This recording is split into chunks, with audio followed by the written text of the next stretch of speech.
Welcome to Wisdom from the House. I am really excited about this month because we're bringing awareness to domestic violence. I'll give you my story the last Monday of the month. I'm saving it for the end so you understand why I am so very passionate about this topic. Not just being in church, but really in life. I don't wish that anyone gets hurt or harmed, or more importantly, that your self-esteem gets tampered with. So now, what is domestic violence? I told you I'm going to tell you this definition every week till you can recite it. Domestic violence is the willful intimidation, physical assault, battery, sexual assault, and or abusive behavior as part of a systemic pattern of power and control perpetrated by one intimate partner against another. So what are we going to talk about today? The power and control wheel. And I want you to see this. You can go and you can Google this. Power and control wheel. Is your relationship based on power and control? Physical and sexual assaults or threats to commit them are the most apparent forms of domestic violence and are usually the actions that follow others to become aware of the problem. However, regular use of other abusive behaviors by the batterer, when reinforced by one or more acts of physical violence, make up a larger system of abuse. Although physical assaults may occur only once or occasionally, they instill threat of future violent attacks and allow the abuser to take control of the woman's life and circumstances. This is what the power and control wheel looks like. Using intimidation, making her afraid of using looks, actions, gestures, smashing things, destroying her property, abusing her pets, and displaying weapons.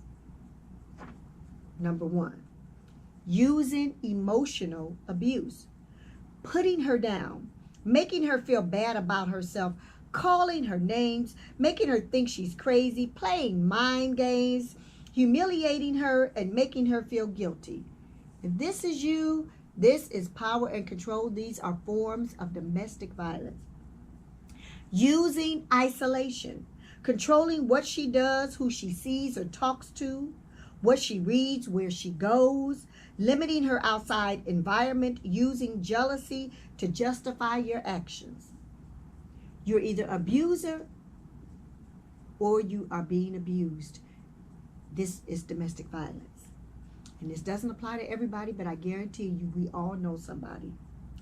Minimizing, denying, and blaming, making light of the abuse or not taking her concerns about it seriously, saying the abuse didn't happen, shifting responsibility for abusive behaviors and saying she caused it. Using her children, making her feel guilty about the children, using the children to relay messages, using visitation to harass her, threatening to take the children away, using male privileges, treating her, like a servant, making all the big decisions, acting like the master of the castle, being the one who is defying man's and women's roles, and just taking over her privileges, period. Using economic abuse, preventing her from getting or keeping a job, making her ask for money, giving her an allowance, taking her money, not letting her know about or have access to the family income, and lastly, using coercion or threats, making and or carrying out threats to do something to hurt her, threatening to leave her, to commit suicide, to report her to welfare, making her drop charges, making her do illegal things. If you are in a situation, I need you to call 1-800-799-7233 and get some help. Again, go to hashtag Survivor Speaks on CHR Inc.'s Facebook page and tell us how you're using this information to spread awareness and to help somebody. Or if you're a survivor, we want to hear your survivor story.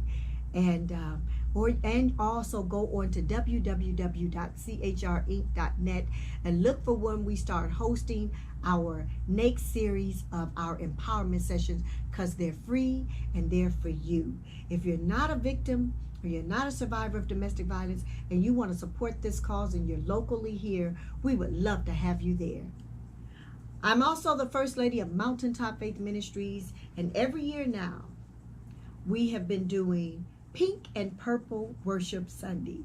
And on that Sunday, we wear pink or purple, or you wear a combination of both, and we bring awareness to both domestic violence as well as breast cancer. So October 21st, for any First Ladies that are watching this across the country, can we all be in one accord and do Pink and Purple Worship Sunday? If you want statistics from me, please email me at mhouse@mfmnv.org, and I'll send you something to read on that Sunday to bring awareness to both domestic violence as well as breast cancer. God bless you. See you next week.